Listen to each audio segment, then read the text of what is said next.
ભારતીય જનતા પાર્ટીના સ્થાપના દિવસ નિમિત્તે પ્રદર્શનીનું આયોજન ભાજપ કાર્યાલય નમો કાર્યાલય ખાતે કરવામાં આવ્યું હતું।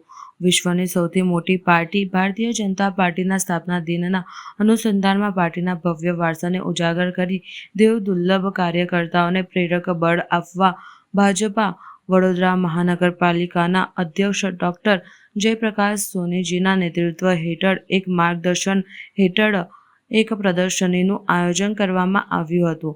પ્રદર્શનીનું ઉદ્ઘાટન શ્રી જીતેન્દ્રભાઈ સુખડિયાજી અને શ્રી ભૂપેન્દ્રભાઈ લાખાવાળાજીના વરદ હસ્તે કરવામાં આવશે।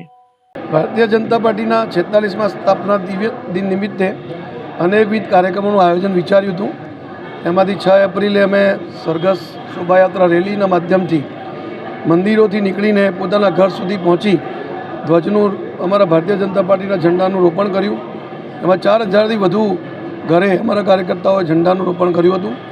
ત્યારબાદ રામનવમી હોવાના કારણે રામજી મંદિર અને રામ ભગવાનની શોભાયાત્રાઓમાં સેવા પરમો ધર્મ માનતી પાર્ટી એમને છાશ, લીંબુ પાણી અને પાણીનું વિતરણ અમારા કાર્યકર્તાઓના માધ્યમથી કરવામાં આવ્યું।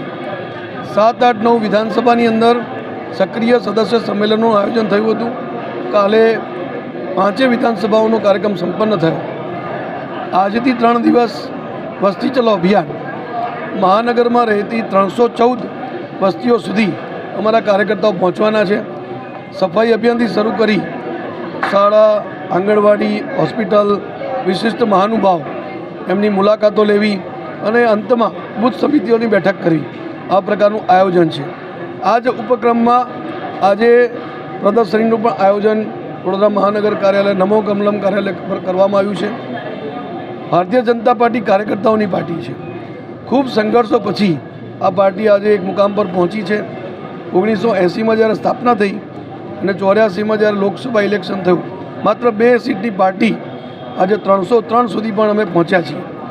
ઘણા લક્ષ્યાંકો અમે પૂર્ણ કર્યા છે, જેમ કે રામ ભગવાનનું મંદિર નિર્માણ, 370 આર્ટિકલ હટાવવું, યુસીસી પણ લાગુ કરવા જઈ રહ્યા છે અને સૌથી મોટો લક્ષ્યાંક ભારતને વિકસિત બનાવવું, સમર્થ બનાવવું, વિશ્વગુરુ બનાવવું, એવા પ્રકારનો જે લક્ષ્યાંક મોદી સાહેબે લીધો છે।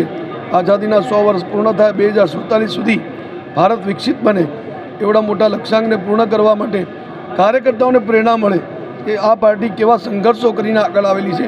એટલા માટે આજે સ્થાપના દિન નિમિત્તે પ્રદર્શનનું આયોજન કાર્યાલય પર કરવામાં આવ્યું છે।